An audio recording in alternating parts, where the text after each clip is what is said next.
Hello friends, स्वागत है आप सभी लोगों का हमारे चैनल कुकिंग स्टडी में। मैं कमल बेस्ट। इस वीडियो के माध्यम से दोस्तों आपके यहाँ पर कराऊंगा आर्मी एग्जाम का जनरल साइंस का पार्ट नंबर 4। यानी दोस्तों आपको इससे पहले 3 पार्ट कराए जा चुके हैं। 3 भाग में महत्वपूर्ण क्वेश्चन आपको कराए जा चुके हैं। यदि आपने पिछले वाले भागों को ना देखा हो दोस्तों, आप जरूर देख लें ताकि आपके पिछले वाले क्वेश्चन भी क्लियर हो जाए। यहाँ पर जो भी क्वेश्चन आपको मिलते हैं दोस्तों, बहुत पूछे गए क्वेश्चन होते हैं, तो इसीलिए आप लगातार देखेंगे, कोई भी वीडियो मिस नहीं करेंगे, ताकि लगातार इनको आप याद करते रहेंगे और बाद में एग्जाम में आने पर आराम से आप क्वेश्चन को कर लेंगे। तो देखिए शुरू करते हैं वीडियो को। और यदि आपने हमारे चैनल को सब्सक्राइब ना किया तो प्लीज़ सब्सक्राइब कर लें ताकि इस प्रकार की वीडियोस आपको लगातार मिलते रहें। तो देखिए दोस्तों, क्वेश्चन को शुरू करते हैं। एक कॉपी और पेन आप निकाल लेंगे। पहला क्वेश्चन आपको क्या दिखाई देता है, पानी, दूध और पेट्रोलियम में किसका घनत्व अधिक होगा। यानी आपको बताना है in water, milk and petroleum which one has more density. दोस्तों यहाँ पर देखिए आपको दिया है मिल्क और दिया है वाटर और यहाँ पर आपको दिया पेट्रोल। तीनों में से दोस्तों आपको बताना है मोर डेंसिटी कौन सा वाला होगा।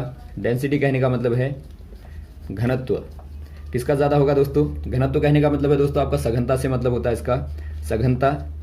यानी जो आपका डेंसर होगा ज़्यादा, जो आपका डेंसर होगा दोस्तों वही क्या होगा, ज़्यादा घनत्व वाला होगा। तो यहाँ पर आप आराम से देखते हैं दोस्तों, यदि आप देखें पेट्रोलियम को दोस्तों, तो पेट्रोलियम बहुत ज़्यादा हल्का होता है। यानी एक प्रकार से आप देखें तो ये आपका लेस क्या होता है दोस्तों, डेंसिटी होता है।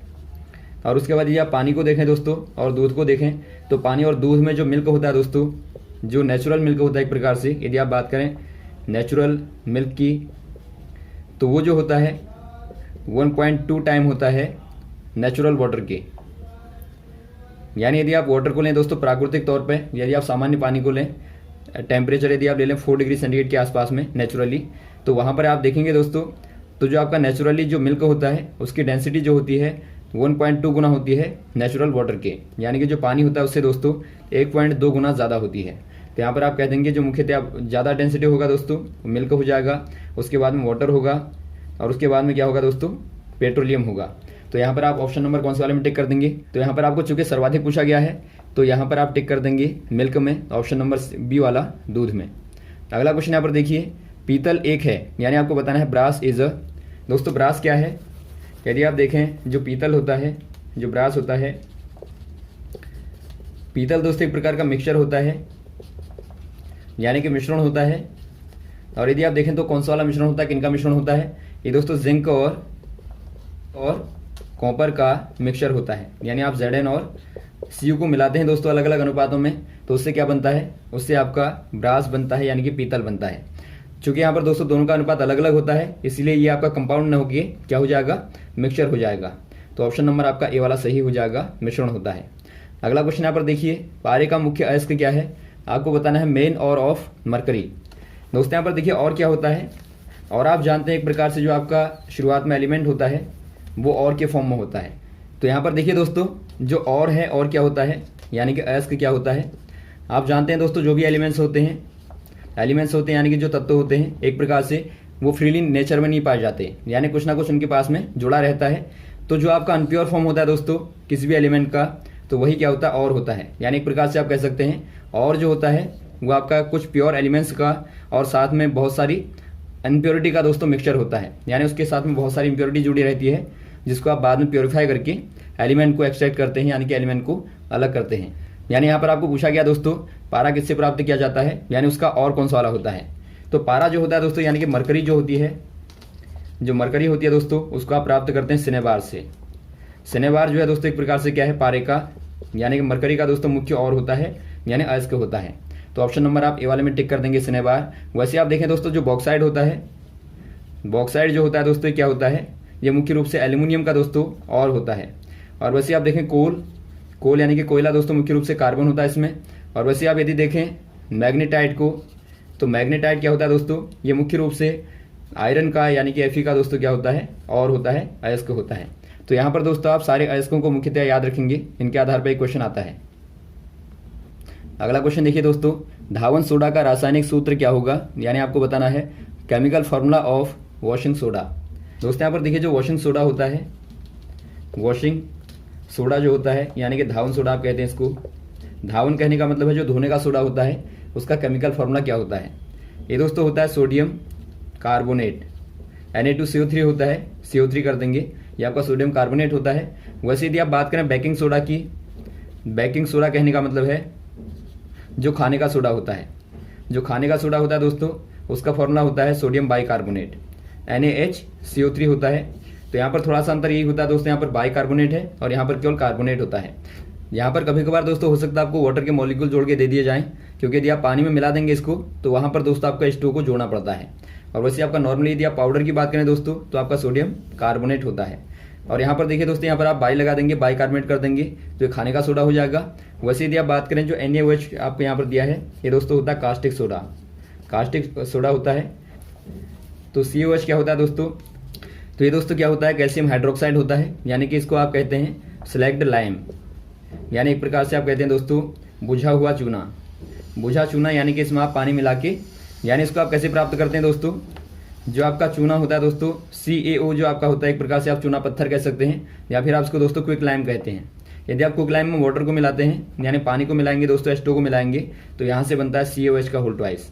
तो ये भी आपका पूछ लिया जाता है, कभी कभार ये रिएक्शन पूछ ली जाती है, तो आप याद रखेंगे यदि आप CaO के साथ में वाटर को मिलाएंगे तो वहाँ पर दोस्तों आपको क्या मिलता है, वहाँ पर आपको बुझा हुआ चूना यानी कि स्लैग्ड लाइम मिलता है, यानी CaOH का होल ट्वाइस मिलता है।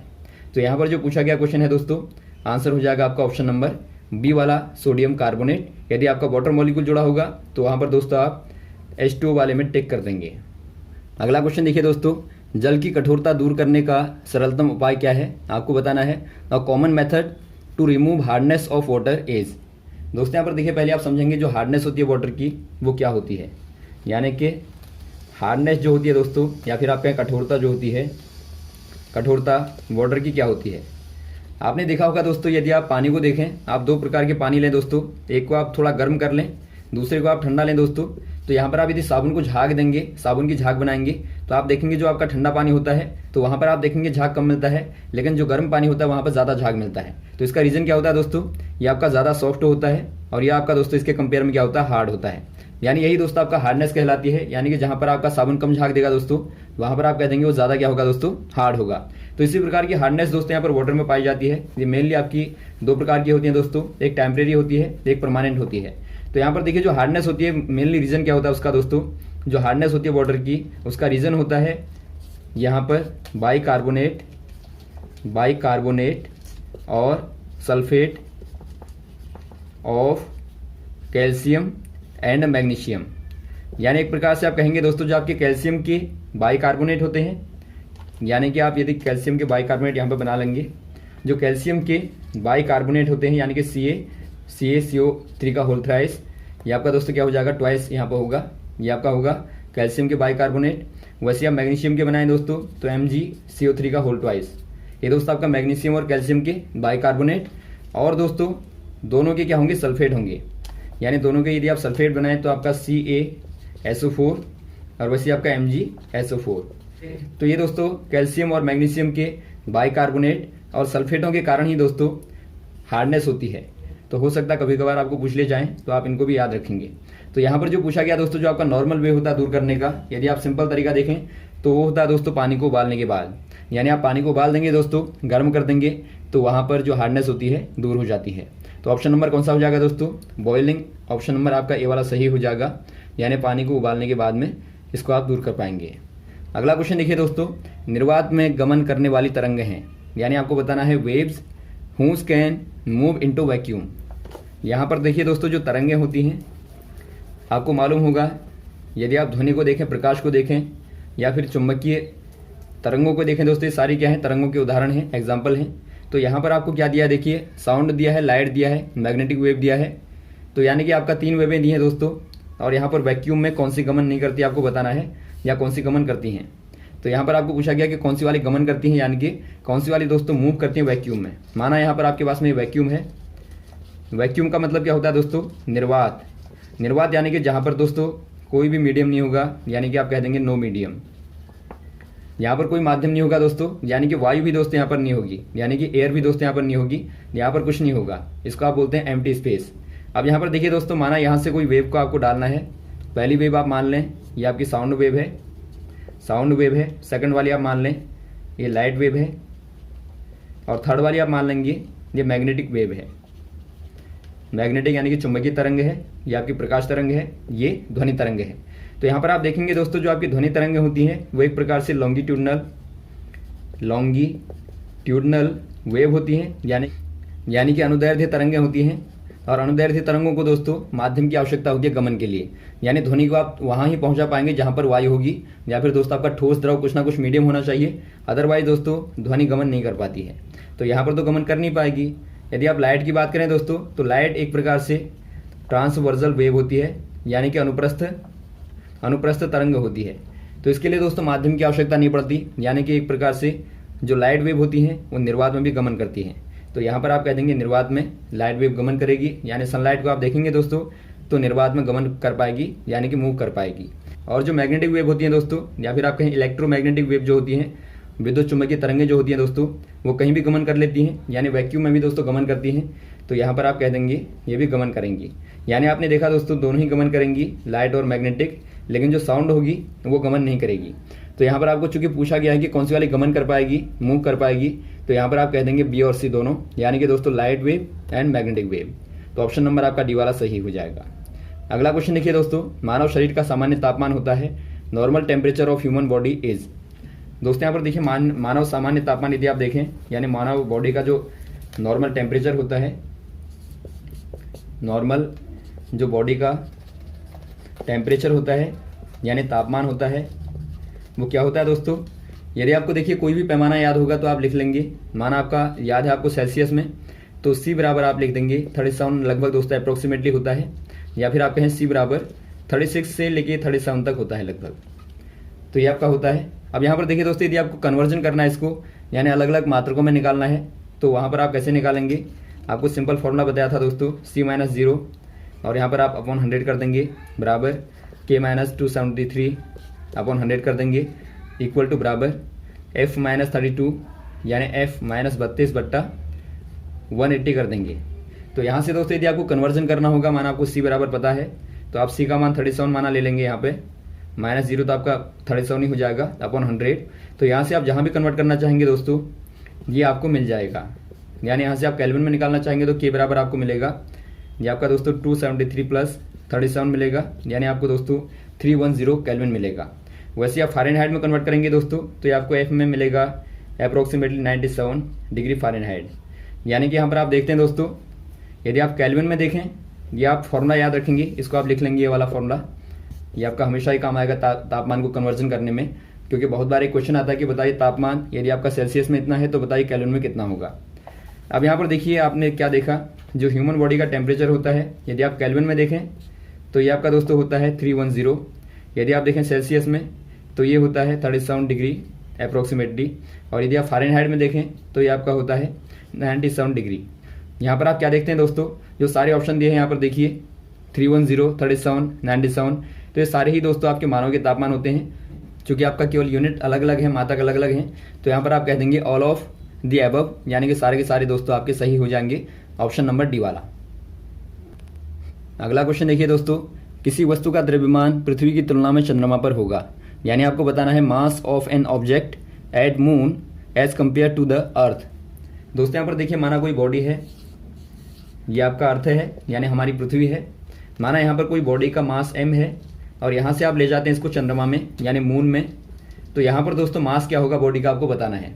आपको मालूम होना चाहिए दोस्तों मास के बारे में, जो मास होता है यानी जो द्रव्यमान होता है हमेशा ही दोस्तों क्या रहता है, कंजर्व रहता है, कंजर्व्ड रहता है, यानी कि कंजर्वेशन ऑफ मास आपने पढ़ा होगा कि मास यानी कि द्रव्यमान जो होता है दोस्तों वो ना ही क्रिएट होता है और ना ही डिस्ट्रॉयड होता है।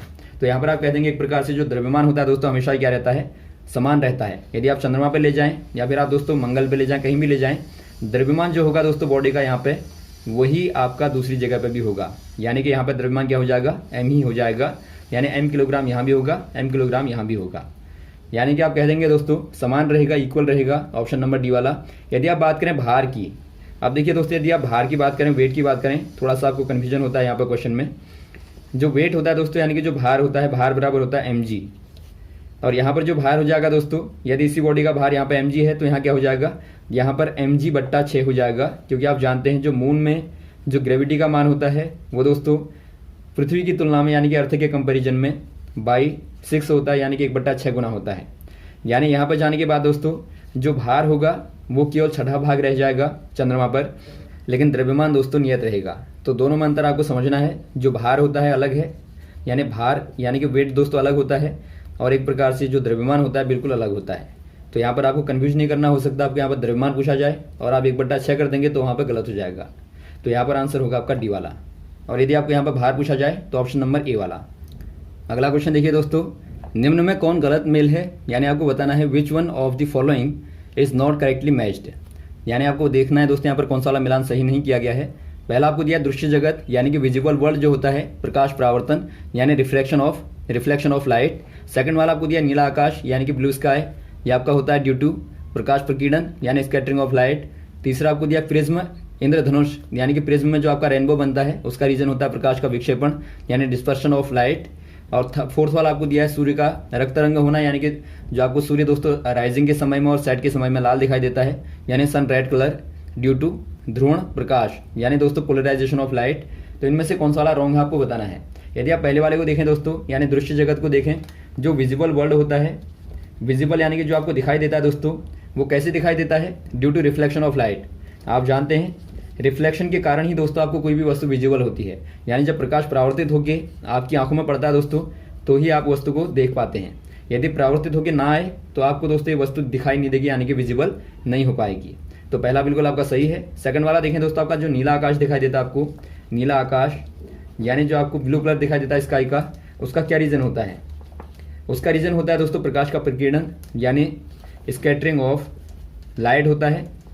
आप जानते हैं दोस्तों जो ब्लू कलर होता है यानी जो नीला रंग होता है उसका ज़्यादा स्कैटर होता है, ज़्यादा दोस्तों उसका प्रकीर्णन होता है, तो इसीलिए आपको आसमान नीला दिखाई देता है। तो सेकंड वाला भी आपका सही है, नीला रंग होने का कारण है दोस्तों स्कैटरिंग ऑफ लाइट। और थर्ड वाला आपको दिया दोस्तों प्रिज्म में जो आप देखते हैं प्रकाश को यदि आप डालें, व्हाइट प्रकाश को आप डालें दोस्तों, व्हाइट लाइट को डालें तो यहाँ पर आप देखते हैं रेनबो बनता है, यानी कि एक प्रकार से आपको 7 रंग दिखाई देते हैं। तो इसका क्या रीजन होता है दोस्तों, इसका रीजन होता है dispersion of light. Dispersion of light यानी कि प्रकाश का विक्षेपण कहते हैं आप इसको, यानी ये भी दोस्तों आपका करेक्टली मैच्ड है। तो आपका जो चौथा वाला होगा दोस्तों वही आपका गलत होगा। यदि आप देखें सूर्य का जो रक्त रंग होता है दोस्तों, यानी आपने देखा होगा सन राइजिंग के समय में दोस्तों यानी उदय होने के समय में, और अस्त होने के समय में यानी सेट के समय में दोस्तों क्या होता है, लाल दिखाई देता है यानी रेड कलर दिखाई देता है। तो इसका रीजन क्या होता है, इसका रीजन भी दोस्तों होता है स्कैटरिंग ऑफ लाइट यानी प्रकाश का प्रकीर्णन। दोस्तों आपको मालूम होगा जो लाल कलर होता है यानी जो रेड कलर होता है दोस्तों वो लेस स्कैटर होता है, और इसीलिए दोस्तों वो ज़्यादा नहीं फैल पाता और वहाँ पर ठहर जाता है, इसीलिए आपको दिखाई देता है। लेकिन जो ब्लू कलर होता है, अन्य कलर होते हैं, वो आसमान में एक प्रकार से स्कैटर हो जाते हैं। तो यही रीजन होता है दोस्तों आपको लाल रंग सूर्य का दिखाई देता है। तो यहाँ पर आप टिक कर देंगे ऑप्शन नंबर डी वाले में, ये आपका गलत मैच्ड है। अगला क्वेश्चन देखिए दोस्तों, संधारित्र की धारिता का मात्रक क्या होता है, यानी आपको बताना है unit of capacitance of a capacitor. यदि आप बात करें यूनिट कैपेसिटेंस की दोस्तों, जो कैपेसिटर होता है आप जानते होंगे पॉजिटिव प्लेट और नेगेटिव प्लेट वाला जो आपका कैपेसिटर होता है, सी बराबर क्या होता है दोस्तों, Q/V होता है। तो यदि आपको इसका मात्रक बताना होगा तो मात्रक क्या होता है दोस्तों, SI में यदि आप मात्रक को देखें तो कैपेसिटेंस का मात्रक होता है दोस्तों फैरेड, FARAD फैरेड यहाँ पर मात्रक होता है। इसको दोस्तों आप F के द्वारा रिप्रेजेंट करते हैं, तो ये आपका फैरेड मात्रक होता है कैपेसिटेंस का। वैसे यदि आप बात करें दोस्तों, जो यहाँ पर फर्मी दी है, फर्मी क्या होती है, फर्मी दोस्तों एक प्रकार से बहुत छोटी दूरी को मापने की इकाई होती है। यदि आप नाभिक को नापें, जो नाभिक होता है दोस्तों, यदि आप उसको मापें तो आप देखेंगे वो आपका लगभग 1 फर्मी के आसपास होता है। यानी ये दोस्तों आपकी फर्मी जो होती है क्या होती है, दूरी का मात्रक होती है। और वैसे आप देखें, यदि आप हेनरी को देखें दोस्तों, हेनरी क्या होती है, हेनरी इंडक्टेंस का मात्रक होता है। इंडक्टेंस आपने देखा होगा, जो प्रेरकत्व होता है इंडक्टेंस दोस्तों उसका मात्रक होता है हेनरी, यानी H आप कहते हैं इसको, या फिर आप H कह सकते हैं। तो ये हेनरी दोस्तों L का मात्रक होता है। वैसे आप देखें गॉस जो होता है, गॉस किसका मात्रक होता है, तो गॉस किसका मात्रक होगा, ये दोस्तों आपका मैग्नेटिक फ्लक्स की इंटेंसिटी का होता है। तो ऑप्शन नंबर आपका यहाँ पर हो जाएगा दोस्तों, कौन सा वाला हो जाएगा, सी वाले में आप टिक कर देंगे। फैरेड जो होता है कैपेसिटेंस का मात्रक होता है। तो यहाँ तक दोस्तों आप क्वेश्चन को तैयार करेंगे, इसके बाद आपको नेक्स्ट वाले पार्टों में क्वेश्चन को कराते रहेंगे। ओके, थैंक्स, जय हिंद, जय भारत।